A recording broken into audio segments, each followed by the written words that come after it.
GameStop is back in the news, and I guess you could probably say it never left the news. But tonight they filed a quarterly financial report that has some really awesome information in it. We're going to dive into it, point out some really good tidbits, some good financial analysis, and jump into what we think the single best way to play GameStop is moving forward. So without further ado, let's get into it. Welcome back to the Hourglass Trader, where as time passes, we make money. So here we have the 180-day chart for GameStop, and as we could see, anyone who's been following any sort of news in the market lately knows about the big spikes that we've been seeing lately, right? Over the last 20 or so days, we've had 3 different spikes up to about 80, up to about 40, up to about 60, and maybe today could be the start of another one. But before we go any further, let's talk about the 10Q, or the quarterly financial statement that GameStop dropped tonight. And a lot of times, and I see this all the time when any of these big meme stocks like GameStop get really big on social media, there's a lot of really, really bad information spewed by people who don't really know what they're looking at. So let's take you straight to the source. Let's show you exactly what is going on here and why we're potentially excited about GameStop in the coming future. So to find these corporate filings, just so that you're not hearing it from a third party, you can go to the SEC, Securities and Exchange Commission, Edgar Company Filing Search, type in GME. That's going to pull up GameStop, and we're going to see, boom, this 10Q right here filed tonight on June 11th, the quarterly report for the quarter that ended May 4th, 2024. And boom, this is what it looks like. I mean, you could scroll all the way down here. There's lots of good stuff, good notes to the financial statements, but there are a couple really, really important things that we want to take a look at here. The first thing, if we do Command F for the word offer, is we're going to see that they have completed that at-the-market equity offering program. If we pull this chart back up, we'll remember that they had this really, really big spike back on June the 6th after market, and then June the 7th, they pre-announced earnings and then mentioned that they were going to have an at-the-money stock offering, dilute the stock, and that really killed a lot of the hype that they had in the back end of that week. However, what they announced today is that at the money offering, which was filed on June 7th, 2024, where they sold 75 million shares, it's complete, and they raised $2 billion of cash, which is crazy. We could probably zoom in here and make this a little bit bigger for you. But there it is, $2 billion in cash was raised from this. So what exactly does this mean? The big thing that I want to take a look at right now is GameStop's cash position. So with all of these at the money offerings, what exactly are they sitting on from a cash perspective? So the single best place to start in that conversation is up at the balance sheet right here, where we see May 4th, 2024, the most recent quarter that they're presenting the financials for. They have about $1 billion in cash and cash equivalents. So boom, we know on May 4th, they had $1 billion in cash. But again, we know that they've had some offerings since then, and we could jump back down to that point in the financials. So on May 4th, they had $1 billion in cash. On May 17th, they had another at-the-market offering, which made them, I don't know why this keeps popping up, $933 million right there. And then we know that they had a June 7th one where they sold 75 million shares, and that netted them a tidy $2.1 billion in profit.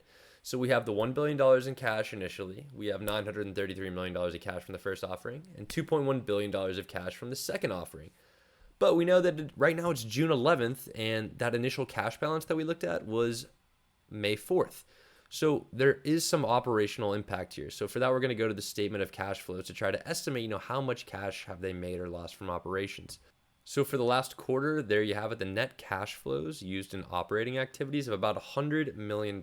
So they burned $100 million in operations.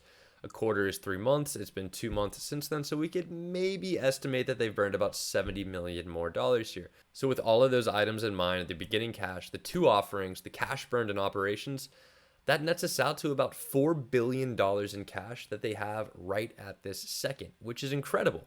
Because again, 2 months ago, May 4th, right before they had this initial spike, they only had $1 billion. Now they have 4 times that. And what's great about that, if we look at GameStop right here, what we're going to see is that their market cap today at a share price of 30.49 was $9.34 billion. So $4 billion in cash, and we'll pull up the handy dandy system calculator here. $4 billion of cash on a $9.34 billion market cap means that 42.8% of their share price is just cash. So if we multiply that amount by 30.49, the closing price of the stock today, we'll see that they have roughly $13 per share in cash. And you're saying, okay, HT, the thing's trading at 30. That's a pretty far way away from where the stock currently is. And you'd be 100% right. But now we're going to get into the part of the video where I talk about what I think the best way to play this is and why this $13 a share number is so critical going forward for the strategy that we intend to use. So let's back up a little bit. How have we been playing it? Because we have been playing it with this strategy since that big initial spike that we saw on May 15th. And here is the answer to that. Every single week we've been selling cash secured puts on GameStop. And in fact, it wasn't until July 7th, which was last Friday's expiry, that we even went above $16 strike on these things. And in selling these puts over a 5-week period, we've made about $1,300 in profit. And you may say, that's not terribly exciting. And hey, you may be right. We're not going to go out and set out for a trade that's going to make us 500%. But if you want some good, consistent, safer trades and gains that are supported by fundamental valuations that we're about to talk about, this is going to be the strategy for you. So what we're doing is taking advantage of these spikes. So we're not buying and waiting for a spike, but what you'll notice when GameStop spikes up is we have this spike in implied volatility here. We have a spike in implied volatility and another spike in implied volatility. And when you have spikes in implied volatility, that also gives you a very nice spike in options premium. So even though the initial spike may have had the stock trading up at 30, 40-ish a share, what these spikes allow you to do is say, I don't need to play the stock up here at this $30 or $40 a share level. I could go to the options chain and sell something at 15.5, 13.5, 14.5, 18.5, or 16 and rake max profit every single time that we enter into one of those trades. So at these levels here, at between 13.5 and 18.5, so long as GameStop stays above, these levels, we're making money. And in the entirety, through the entire duration from May 10th of this big spike, it hasn't come back down below those levels. So again, selling at these levels is going to net us cash. Now, I'll be the first to tell you on this initial spike, it was a little bit riskier to do that. However, the spike in implied volatility was so big that we were able to sell at 15.5 and 13.5, which felt like a decently safe price level to myself. But going forward, the risk is actually a little bit lower now because we know they have 4 times the amount of cash that they initially had on May 4th. We know that, again, going to that system calculator, that they have $13 a share in cash. So from a fundamental valuation perspective, we could kind of hypothesize that this 13-ish level is a pretty good level. And looking forward into next week, we look at June 21, and we could make that font a little bit bigger here, but at the money, of course, there's tons of premium, but let's look at all of the option strikes, right? Let's look in this mid to high teens level. And what we're going to see if we put return on risk here is we're seeing some incredible return on risk figures, right? This 18 strike gives you 2.5%. The 20 strike gives you 4.63%.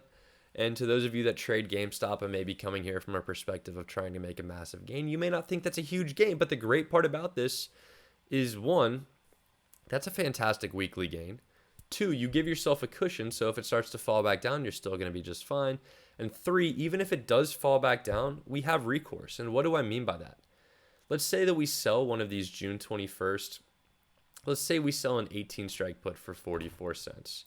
So if we sell an 18 strike put for 44 cents, we know that our break-even price off the bat is going to be $17.56. And if GameStop falls all the way back down to $17.56, so be it. 1, we'll break even on the week, but let's say it falls back down to $16.50, where we're down about $1 per share on the trade. What we can do from there is understand that, look, this GameStop implied volatility that we see, it's unusually high, and it's likely going to stay high for a few more weeks as all of this is going on. So again, with that high implied volatility comes not just high put premium, but if we have to take assignment of these shares at $17.56, we could then turn right around and sell covered calls. And now the covered calls, if it falls back down to 15, are not going to be as lucrative as the covered calls up here at 30. But if we, somewhat reasonably estimate that half the price of 30 would give you half the price of, the option premium. So like a 30 strike option is trading for 6.8, where a 15 strike call would trade for maybe $2-ish. And all of a sudden you say, okay, well, if I sell a covered call for $2, all of a sudden my break-even price is $15.56, and that's just 1 week of position management. Imagine maybe a second week of position management to get you down to 1356, and all of a sudden we own shares at a price level that is very, very close to what GameStop has per share in cash. So that's the idea right there. The idea is going to be selling these cash secured puts the way that we have. We'll maybe size up a little bit. We'll maybe take on some slightly more aggressive strikes, meaning something a little bit closer to 20. But doing something where that initial entry gets us a break-even price in the high teens.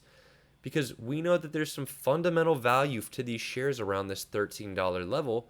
And we know that there's going to be some really, really good option premiums that we could turn around and sell covered calls with, into the near future. And I always hesitate to say that, anything in the market is free money, because there's no such thing as free money in the market.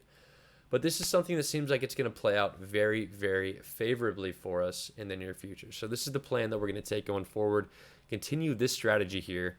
Take advantage of this implied volatility increase, and take advantage further of our knowledge of the financial statements, the understanding of GameStop's current cash position, and knowing that as long as we open trades where we could get a break-even price or basis on these shares near 13, that's backed up by some really, really solid financial data.